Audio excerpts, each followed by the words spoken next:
Episode की शुरुआत में हमें काली रात का सीन दिखाया जाता है, जहाँ पे एक बंदा होता है वो लाइटनिंग की स्पीड के साथ गॉब्लिन को हंट कर रहा होता है। धीरे धीरे करके उससे गॉब्लिन के मारने की भूख बढ़ती ही जा रही होती है। अब दूसरी ओर हमें एक व्यक्ति को दिखाया जाता है जो कि पहाड़ी एरिया से जा रहा होता है अपनी गाड़ी लेके, बट इतनी ही देर में कुछ गॉब्लिन की नजर उसके ऊपर पड़ जाती है। वो गॉब्लिन होते हैं वो उसके ऊपर अटैक करने के लिए बढ़ लेते हैं और जिससे डर के वो बंदा अपनी गाड़ी को थोड़ा तेज भगाने लगता है और वो लोगों को मदद के लिए भी बुलाने लगता है। इतनी ही देर में सामने से कुछ लोग होते हैं वो आने लगते हैं जो गॉब्लिन को मारने लगते हैं। वो लोग होते हैं वो कुछ मिनटों के अंदर ही वो धीरे धीरे करके गॉब्लिन को खत्म कर देते हैं, क्योंकि वो तादाद में हालांकि कम होते हैं बट पावरफुल होते हैं। अगला सीन हमें सिटी का दिखाया जाता है जहाँ पे एक लड़का होता है वो गेट पे खड़ा होता है। वहीं दूसरी तरफ वॉरियर होते हैं वो काफी खुश होते हैं क्योंकि आज उन्होंने काफी गॉब्लिन्स को मारा है और उन्होंने अपना लेवल अप किया है। या क्या है दरबान या फिर क्या है हमारा मेन कैरेक्टर, वो ये सब सारी बातें सुन के काफी ज्यादा ही दुखी होता है क्योंकि वो यहाँ पे हंटिंग नहीं कर सकता है, क्योंकि उसके पास जो स्किल है उसके अंदर उसकी सिर्फ ग्लेडर ही है वो होती है, जो कि एक फाइटिंग स्किल्स तो नहीं है फिलहाल। इस वजह से वो यहाँ पे एक दरबान की जॉब करता है। हालांकि ये अच्छी जॉब नहीं है बट फिर भी उसे ये करनी पड़ती है। थोड़ी शाम हो जाती है जहाँ पे कुछ बंदे होते हैं वो आने लगते हैं और बोलने लगते हैं कि क्या हो रही है। वो लोग होते हैं होली नाइट, जिन्हें देख के सबके सब होते हैं वो छुप जाते हैं। अचानक से एक व्यक्ति की बॉल होती है वो उन होली नाइट में से एक के पैर के पास टकरा जाती है और जो बंदा होता है उसे उठाने जाता है, उसे वो गालियां देने लगता है और मारने लगता है। वो होली नाइट बोलने लगते हैं तुम्हें पता है कि एक होली नाइट की डिसरिस्पेक्ट करना कितनी ज्यादा बुरी बात है और इसकी सजा मौत होती है, तुम्हें पता है। बंदा उसे अपनी मौत की भीख मांगने लगता है, मिंटू से जान की भीख मांगने लगता है। होली नाइट भी होते हैं उसे छोड़ के वहाँ से जाने लगते हैं। इससे हमें ये जो पता चल जाता है कि उस सिटी के सारे लोग होते हैं होली नाइट को बिल्कुल पसंद नहीं करते हैं और उसके अलावा वो लेडी रॉक्सी जो की एक होली नाइट है उसे पसंद करते हैं क्योंकि उसका बिहेवियर बढ़िया है। मैं फिर से फेट को दिखाया जाता है जो कि अपनी जॉब कर रहा होता है। इतनी देर में होली नाइट उसके पास पहुंच जाता है। वो बोलते हैं कि तुम अपनी जॉब कैसे कर रहे हो। फेट बोलता है कि हाँ सर मेरी जॉब है वो फिलहाल तो बढ़िया चल रही है। इतने में ही होली नाइट होते हैं वो कुछ सिक्के फेंक के फेट की और वो फेंक देते हैं। वो काफी क्रूअल आइज के साथ बोलते हैं कि चल अब बेटे इसे उठा। फेट उनकी बात को टाल नहीं सकता था, इस वजह से वो उसे उठाने जाता है और वो बंदे होते हैं उसे पीटना शुरू कर देते हैं। बोलते हैं कि तुम जैसे लोगों को देख के मेरी आंखें हैं वो जलने लगती हैं।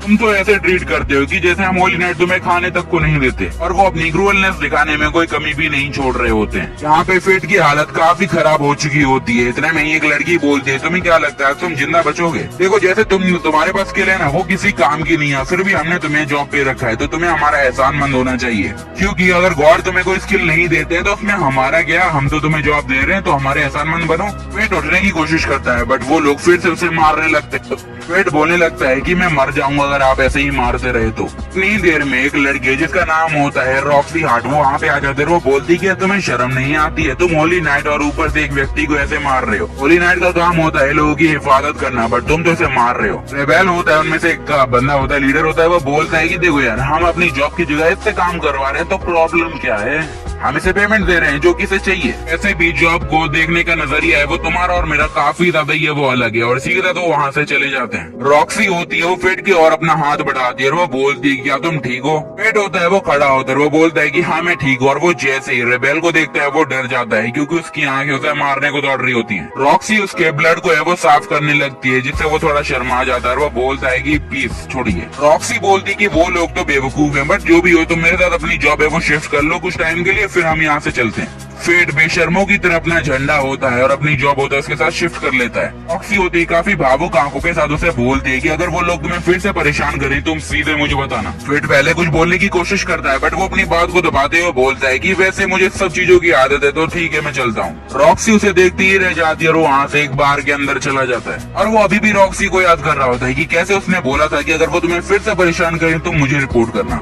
अब फेट ये भी बताता है कि असल में वो ये सब नहीं करना चाहता है क्योंकि अगर वो रेफेल के खिलाफ जाएगा तो वो शायद रॉक्सी को भी नुकसान पहुंचाए। इतनी देर में उस जगह का एक बैटर आ जाता है, बोलता है अरे भाई तू आज फिर से पिट गया, तुझे पता है तुझसे पहले जो बंदा यहाँ पे गेट कीपर था ना उसे भी कुत्तों की तरह मारा जाता था और वो एकदम मर ही गया। फेट होता है वो अपना खाना फिनिश करता है, वहाँ पे उसे पे करता है और वो बोलता है कि मास्टर आपने मुझे खाना दिया उसका बहुत बहुत शुक्रिया, और वो वहाँ से निकल जाता है।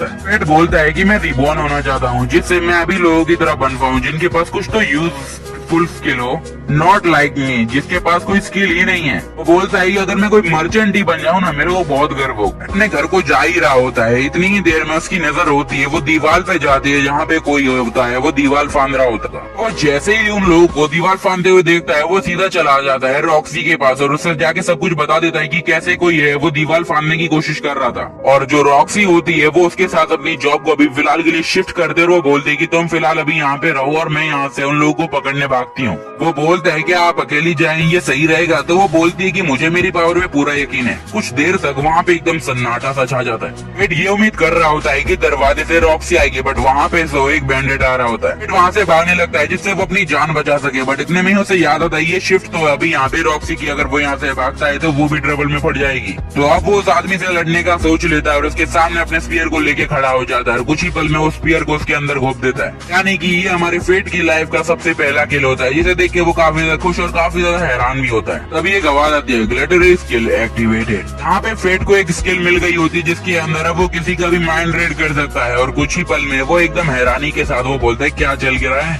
अब रॉक्सी होती है वो आने लगती है, वो बोलती है क्या तुम ठीक हो, तुम्हें कुछ हुआ तो नहीं ना? गलती से जो हमारा फेट होता है वो रॉक्सी के मन की बात सुन लेता है, जहाँ पे रॉक्सी बोल रही होती है कि इसके चेहरे को देख के लग रहा है ये काफी घबराया हुआ है। वो जैसे ये रियलाइज करता है उसने उसके मन की बात पढ़ी है, वो काफी हैरान होता है और वो बोलने लगता है कि मैं तो ठीक हूँ बट मैं कोई जख्मी नहीं हुआ हूँ बस। रॉक्सी होती है वो बोलने लगती है कि अच्छा ऐसा करता हूँ, मैं अपनी है वो सीनियर से बात कर लेती हूँ इस बारे में। बट अभी हमारा फेट होता है वो उसके मन की बात सुनना चाह रहा होता है, जो कि अब वो नहीं कर पा रहा होता है। इतने में रॉक्सी बोलती क्या हुआ, तुम किन ख्यालों में खो गए?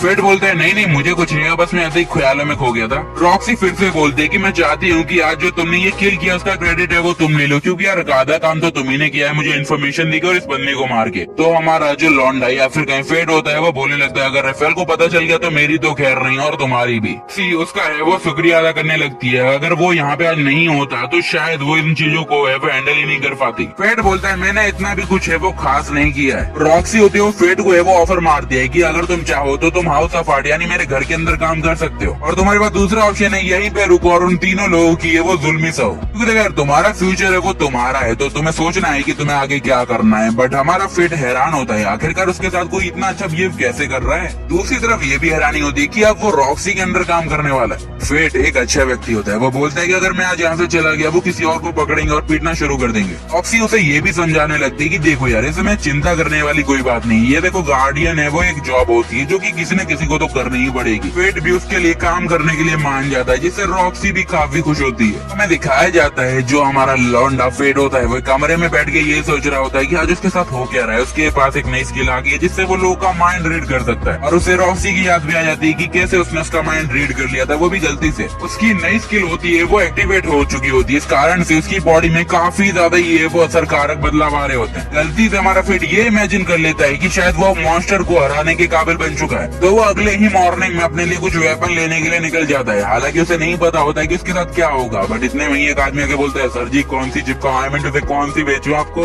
शॉपकीपर हमारे लौंडे का बजट पूछता है तो वो उसके सामने 2 सिल्वर कॉइन रख देता है, जिससे वो हैरान होकर बोलता है यार फिर से आज एक भिखारी है, किस किस को मैं समझाऊंगा, ऐसी दुकानों पे इन चीजों में कुछ नहीं मिलता। और वो बंदा बोलता है कि देखो यार वहाँ पे डस्टबिन में वो कुछ चीजें पड़ी हैं उसमें से तुम्हें वो ले सकते हो अगर तुम्हारे पास इतना ही बजट है तो। अब हमारा फेट ये भी बोलता है कि यार कुछ ना होने से बढ़िया कुछ होना ही होता है और वो उन चीजों को देखने लगता है। वो अपनी एक स्किल जिसका नाम होता है पेरिसल वो उसको यूज करने लगता है, जिससे वो उनकी क्वालिटी देख पा रहा होता है इन तलवारों की। वहाँ पे रखी हर तलवार एकदम बेकार होती है। इतने में ही उसकी नजर होती है एक ब्लैक स्वॉर्ड पे चली जाती है जो कि काफी गंदी रखी होती है और वो उसके ही तरह होती है। इतने में ही आवाज आती है हेलो ब्रदर। हमारा लौंडा हैरान होकर बोलता है क्या अभी स्वॉर्ड ने मेरे साथ बात की? वो स्वॉर्ड बोलती है कि मैं हूँ 1 हैंडेड स्वॉर्ड, तुम मुझे खरीद लो, फायदे में रहोगे, तुम कभी झुकोगे नहीं और मुझे खरीदना तुम्हारे लिए प्रॉफिटेबल है। स्वॉर्ड भी बोलती है कि भाई हम दोनों एक ही जैसे हैं कि कश्ती के सवार, जहाँ पे अच्छी चीजों के सामने हमारा कोई मोल नहीं है। और हमारा लौंडा फेट उस तलवार को लेके वहाँ से चला जाता है। इसी तरफ हमें राफेल के हाउस को दिखाया जाता है जहाँ पे इन्फॉर्मेशन दी जाती है कि अब फेट उनके अंडर काम नहीं करता है, अब कि वो हमारी लौंडिया या फिर कहीं रॉक्सी के पास काम करता है। तो लोग फेट को सबक सिखाने का भी है वो सोच देते हैं, बट वो दूसरी तरफ ये भी सोचते हैं कि क्या फायदा है। यहाँ पे उनको अपने काम से बचने की चाहत होती है, क्योंकि अगर वो यहाँ से फेट चला गया है तो सारा काम उन्हें ही करना है और वो ये नहीं चाह रहे होते। राफेल ये भी बोल देता है कि बट हम कुछ कर भी तो नहीं सकते, क्योंकि जो रॉक्सी का हाउस है वो बहुत बड़े हाउस में आता है, अगर हम उनके अगेंस्ट जाते हैं तो काफी ज्यादा हालात बिगड़ जाएंगे। और अब उनका मिलिट्री डिस्ट्रिक्ट के अंदर जाने का टाइम हो जाता है। लोग बोलते हैं कि आखिरकार हम वहाँ जाते क्यों हैं, तो वो बोलते हैं इमॉर्टल बॉडी को ढूंढने। दूसरी तरफ हमें फेट को दिखाया जाता है, जो वो बोलता है कि मेरा नाम है फेट ग्रिफाइट। एक्सवर्ड बोलती है कि अच्छा ठीक है, मुझे पता है तुम्हारा नाम क्या है। इतने में ही तलवार बोलती है कि वो लोग आ रहे हैं, और इतने में ही हमारा लौंडा फेट सचेत हो जाता है और गॉब्लिन को मारना शुरू कर देता है। जैसे जैसे करके वो गॉब्लिन को मार रहा होता है, उसकी स्किल और जो पावर होती है वो इंक्रीज होने लगती है। गॉब्लिन के बारे में एक इन्फॉर्मेशन कि अभी वो अकेले नहीं घूमते, सिर्फ झुंड में, यानी 100 की तादाद में। स्वॉर्ड भी उसे यही बता देती है कि वो कभी अकेले नहीं होते हैं तो हजारों या फिर करोड़ों की तादाद में। गॉब्लिन उसके ऊपर काफी भारी मात्रा में अटैक करने लगते हैं, बट हमारा लौंडा फेट होता है वो अपनी तलवार के सारे सभी को मार देता है। ग्लिटरी स्किल होती है वो बार बार एक्टिवेट होकर लेवल अप हो रही होती है, और वो कुछ देर बाद उन सारे गॉब्लिन को धराशाही कर देता है। हमारे लौंडे की पावर काफी हद तक है वो बढ़ चुकी होती है। पहले तो हमारे लौंडे को कुछ काम करते ही भूख लग जाती थी, क्योंकि उसकी स्किल काफी बेकार थी, बट अभी उसे भूख नहीं लग रही है। फेट होता है वो स्वॉर्ड से पूछता है, मैंने तो सुना है कि हमारी जो स्किल होती है वो हमारी बर्ड से वो मैनेज हो जाती है, बट ये बदल कैसे गई। स्वॉर्ड उससे बताने लगते हैं कि नॉर्मली अगर बंदा लेवल अप करना चाहता है तो उसे लोगों को मारना पड़ता है, लाइक गॉब्लिन और जो भी डीमन। वो स्किल इम्प्रूव कर लेते हैं अपनी स्किल जो भी उनकी अच्छी होती है। वहीं दूसरी तरफ ग्लिटरी स्किल होती है, उसके अंदर एकदम अपोजिट होता है, उसे हर उस व्यक्ति को मारना पड़ता है जिसकी स्किल वो कॉपी करना चाहे, और मैं फिर भी लेवल 1 से ऊपर नहीं जा सकती। तो वो हमारा लौंडा बोलता है, तो इसका मतलब तुम मेरे बारे में इतना कैसे जान रहे हो। वो 1 हैंडेड स्वॉर्ड बोलती है कि देखो यार, हम दोनों सेम टाइप के बंदे हैं। तो हमें सीन 1 वाले वॉरियर्स को दिखाया जाता है जो कि उसी ओर आ रहे होते हैं। सिंगल हैंडेड स्वॉर्ड होती है, वो बोलने लगती है कि देखो यार, अपनी ग्लिटरी स्किल है वो दूसरों के सामने शो ऑफ मत करना। वो स्वॉर्ड उसे बताती है कि क्योंकि ग्लिटरी स्किल होती है वो जो गॉड के नियमों को भी तोड़ देती है। तुम्हें अकेले फाइट करने की कोई भी जरूरत नहीं, क्योंकि अब तुम मेरे मास्टर बन चुके हो, तो तुम्हारा साथ मैं निभाऊंगा। फेट बोलता है कि लगता है अब हमें यहाँ से चलना चाहिए, वैसे भी हमारा कोई काम नहीं है। इतने में उसकी स्वॉर्ड बोलती है कि तुम गॉब्लिन्स के ईयर है वो काट लो, जिससे तुम्हें वो थोड़े रिवॉर्ड मिल जाएंगे। फेट होता है उसे हंटर गिल्ड के अंदर है वो एक्सचेंज कर देता है, जिससे उसे 3 सिल्वर कॉइन मिलते हैं और 80 कॉपर कॉइन मिल जाते हैं। हमारा फेट बोलता है कि आज के खाने के लिए काफी बढ़िया रहेगा। इतने में ही स्वॉर्ड बोलती है कि मेरा ख्याल रखना भूल मत जाना।